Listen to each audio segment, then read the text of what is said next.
thank you, Mary, for your kind words also. Today, I have been sworn in as Premier of Queensland, and today I start delivering as Premier. I will honour the trust my colleagues from right across Queensland have placed in me today, and I promise to work day and night to earn the trust of Queenslanders. I am a Queenslander born and bred, and to serve as your Premier is the greatest honour. I will deliver a renewed and fresh approach to the challenges we face and the opportunities we have. This week has been all focused on the cyclone response in North Queensland. I was on the ground in Townsville and Cairns as Cyclone Jasper crossed our coast. My thoughts are with those still without power or with damaged homes and businesses. Working closely with the QRA has shown me just how well we manage and recover from natural disasters. Queenslanders are tough, we're resilient. I'll never forget those days in the hot sun in Goodna and Yeronga and Deception Bay in 2022 after those floods. We care about each other and we roll up our sleeves, pitch in and help when our neighbours are in trouble. We did it during COVID too. And as a government, we have always put Queenslanders' health and safety and well-being first. I believe that was Annastacia Palaszczuk's great strength, that she cared for Queenslanders and she showed them she cared. Queensland has much to be proud of. A booming economy with people moving here in droves to enjoy our fantastic lifestyle. We have thriving industries, innovative small businesses, and a strong public service. We often overlook how wonderful Queensland's natural environment is. Cassowaries in the far north, koalas and kangaroos here in the southeast. We have the Great Barrier Reef, the largest living organism in the world, home to coral, fish, unique marine life, and the reason so many people come from every corner of the globe to visit Queensland. My wife Kim and I want our children and all Queensland children to be able to enjoy these natural assets just like we do now. As Premier, I will continue to fight to protect Queensland's environment. You all know I've never liked talking about myself very much. I've never thought it was about me. I've always thought it was about Queensland and Queenslanders. But my story is a classic Queensland suburban story, and it probably helps for you to understand why I do this. For me, Labor is about families working hard to create opportunity for their children. That's my story. Grandparents who didn't have much, but worked hard so their children, my parents, could get qualifications and good secure jobs. And my parents, who dreamed that their children could get a great education and even go to university. My dad, Bruce, did his apprenticeship at Golden Circle and worked there for 33 years.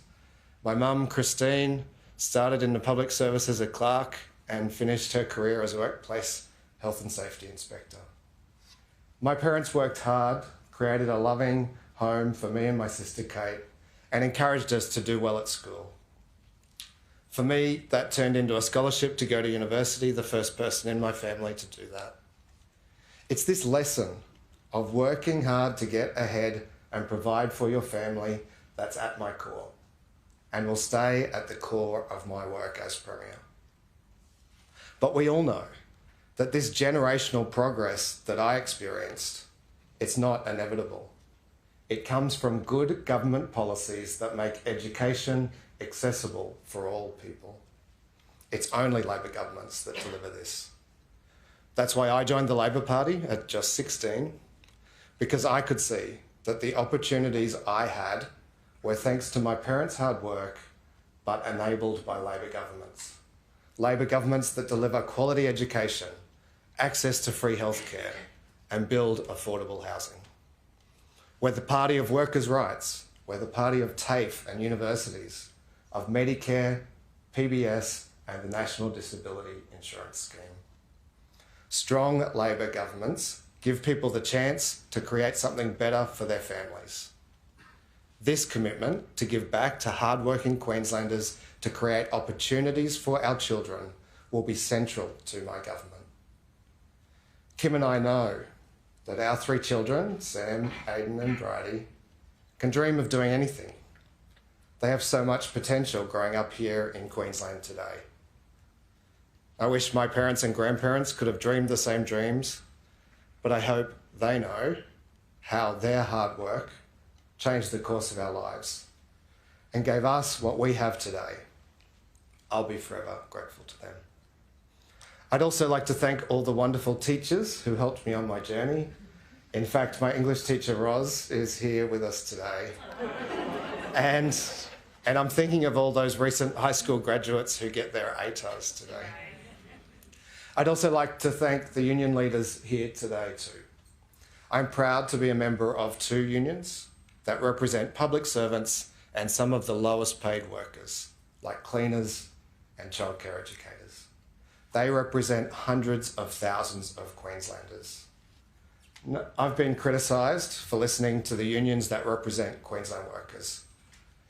But the fact is, as a minister, I've always listened to all voices.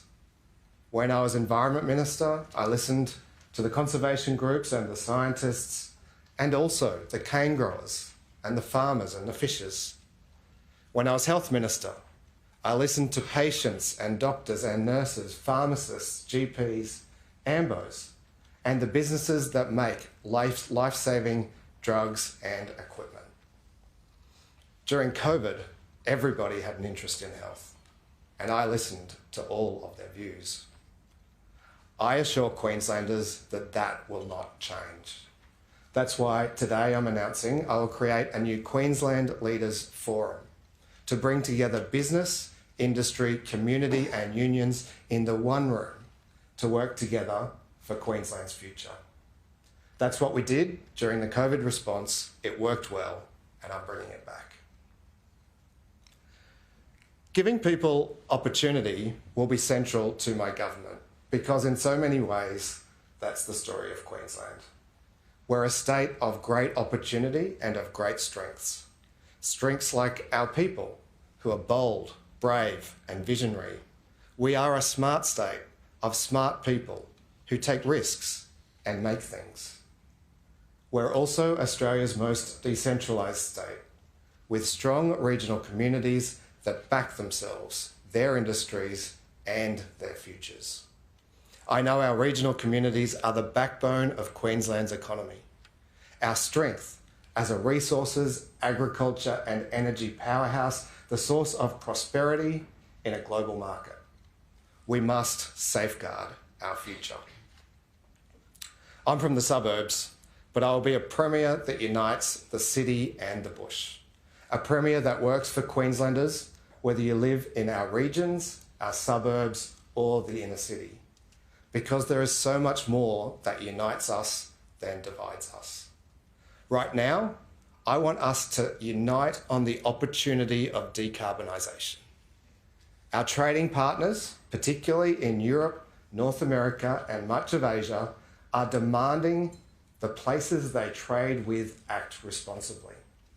The things we make in our regions and sell to the world must be made with an eye to how the world wants them.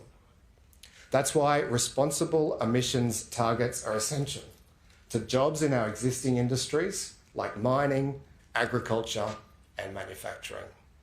And it's the key to creating more jobs in the new industries of the future, like hydrogen, critical minerals and sustainable aircraft fuel. Today I can announce we will lift Queensland's ambition on climate action to strengthen our economy and create jobs. We will reduce Queensland's emissions by 75% by 2035.